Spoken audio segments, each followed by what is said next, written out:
ఇష్టపడతారు, కానీ నిన్ను బ్రతికించడానికి, నీకు సహాయం చేయడానికి, వారి ప్రాణాన్ని నీకు ఇవ్వడానికి ఎవరు ఇష్టపడరు ప్రియ దేవుని జనమా. అయితే నీవు నేను సంతోషముగా ఉండడం కోసం, ఆనందముగా ఉండడం కోసం, పాపము నుండి విడుదల పొందడం కోసం యేసు పరిశుద్ధుడైన దేవుడు నీ నా పాపముల కోసం రక్తము కార్చి ప్రాణం పెట్టి చనిపోయాడు. యేసు క్రీస్తు ప్రభువు రక్తము ద్వారా మనము కడగబడి పాపముల నుంచి విడుదల పొందితే దేవుని రాజ్యం అనేది ఒకటి ఉంది. స్వర్గం అంటారు దాన్ని పెద్దలందరూ. ఆ రాజ్యములో యుగ యుగాలు సంతోషము, ఆనందము, నెమ్మది, శాంతి కలుగుతుందండి.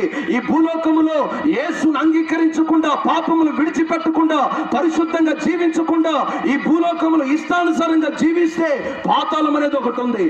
అక్కడ అగ్ని ఆరదు, పురుగు చావదు. ఆ భయంకరమైన వ్యాధుల నుండి తప్పించబడ్డము కోసం, ఆ భయంకరమైన నరకము నుండి, ఆ బాధ నుండి, ఆ శ్రమ నుండి తప్పించబడ్డము కోసం యేసయ్య